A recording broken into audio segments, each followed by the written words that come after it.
Thank you very much, Mr. Chair. Madam Minister, on May 3rd, Matthias Colomb Cree Nation found out through the media that they would receive medical tents they never asked for, despite having asked to retrofit their youth center for use during the pandemic. Chief Biggity called this action paternalistic.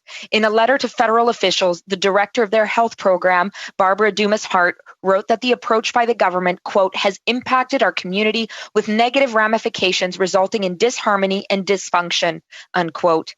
At a time when MCCN and all First Nations in our region have been doing what they can to save lives, your government used MCCN and made things worse. Since then, we've seen the government attempt to use national security to shield everyone from the truth.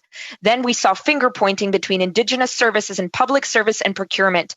Will your office take responsibility for this appalling treatment of Matthias Colomb Cree Nation? And what steps has your department taken since this fiasco to ensure that First Nations are listened to and not used?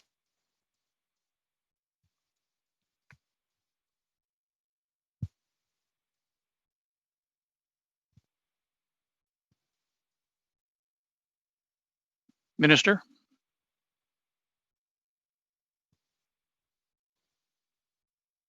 Minister, well, yeah, I'm here. Thank you for the question. The national security exception was used as a result of a decision that we made in order to ensure that suppliers have the ability to provide the type of product.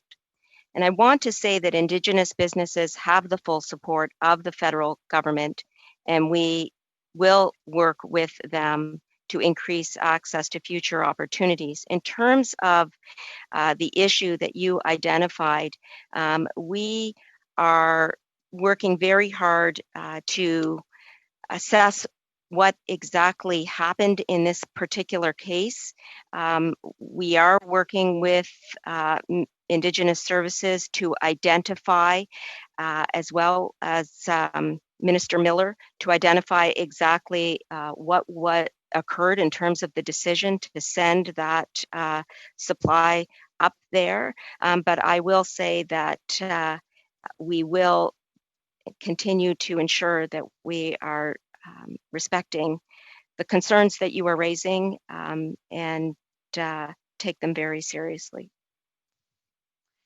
Thank you for that, but our concerns are quite extensive. When my office looked into the contract for medical tents to Pukatawagan, we noticed that they went to a company whose board chair also sat on the COVID-19 Supply Council, a former Liberal cabinet minister, Cathy Bennett. When a journalist asked for comment on this, they were quickly told that Ms. Bennett resigned from her role on the Supply Council. Your office later informed us that she had also resigned from her role as board chair of Dynamic Air Shelters, quote, out of an abundance of caution, unquote. Did you or anyone in your office ask former Liberal cabinet minister Cathy Bennett to resign, yes or no? I want to start by saying that the Supply Council has no role in procurement at all. My question, Madam Minister, with all due respect, is about Ms. Bennett's resignation. It's not about the broader Supply Council at this time. Well, the Supply Council member that you mentioned offered her resignation.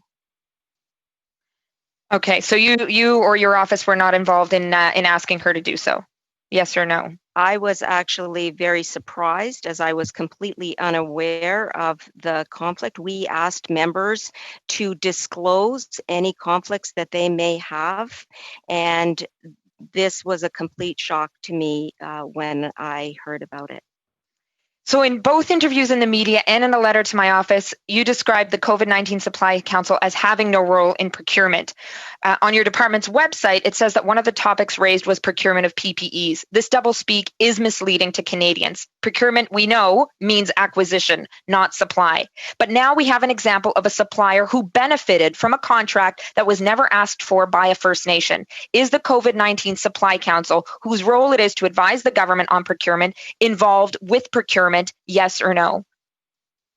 The answer is a straight up no. The Supply Council has met twice. I've had advice from the Supply Council on things like our supply hub, which we just launched today, which brings together buyers and sellers in terms of resources that they're able to utilize. So the absolute answer is the Supply Council has no role in procurement whatsoever, and we've been completely transparent about that role from the very beginning. We also put up minutes of our meetings on our website, and you will see a readout from our last two meetings. We have, and they're quite sparse. But with respect to Ms. Bennett, my question is also, I mean, she's had 12 government contracts since 2015. How is it that your office was not aware of how inappropriate it would be for her to be on the Supply Council? The disclosure that we asked members to make were to disclose any potential and existing conflicts. And we put together a diverse range of members from across this country so that they can allow us